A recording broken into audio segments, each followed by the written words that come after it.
Nate Shaw here with Big Music Games and the Brooklyn Music Factory. Let's talk about how to move from wait a second onto the instrument with your intermediate level pianist. So I'm going to assume they're comfortable playing chords in both hands.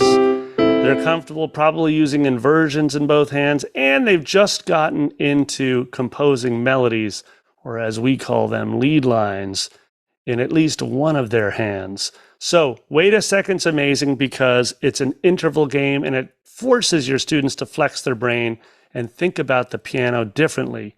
Intervals first. So let's take that game that we approached in the beginner level video. If you haven't watched that yet, definitely watch that.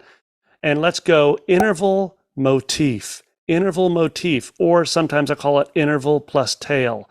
Have your musician on the instrument, this time instead of playing a melody in one hand, have them do it in both hands at the same time, unison.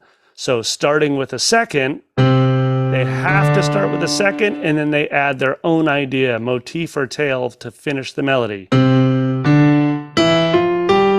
Love it. Now, as your intermediate pianist, likely they're moving up to levels 5, maybe 6 on wait a second.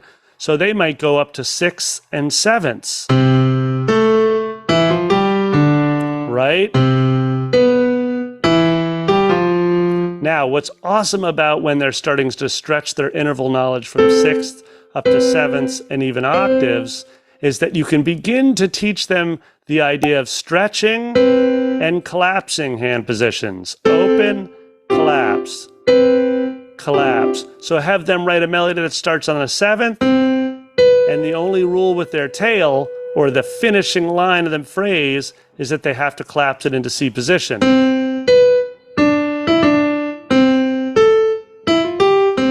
Right? So I did a 7th interval and a 6th interval there. Okay, so that's a great little melody exercise to do with them, because obviously you're doing melodic ear training here. You're teaching them how to measure the distance in sound, but then apply that measurement, that big brain of theirs, to the instrument itself. Okay, next what we're going to do is we're going to do an accompaniment game with them. We're going to say, I want you to start with a second, and then I want you to go to a 4th. So second and 4th. And you're going to write an accompaniment, sort of like an ostinato in the left hand. So they might go, cool, well that sounds cool. Now what I want you to do is I want you to take a look at some of these chords you're doing in your intermediate level song. How about you play the accompaniment in the left hand and you play chords in the right hand?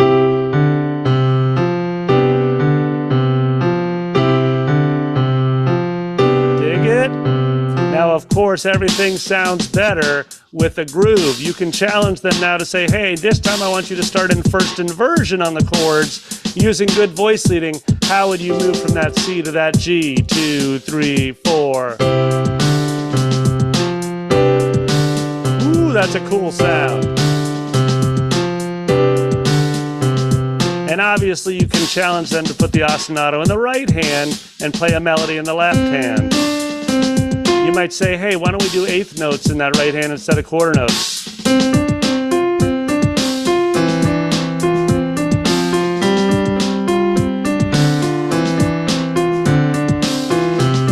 Or chords.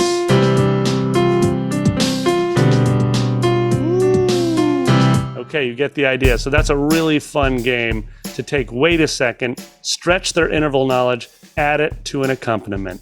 Have fun with it. That's plenty to do, and there's no end to how much you can level up your pianist just going from wait a second and talking only about applying intervals to the instrument.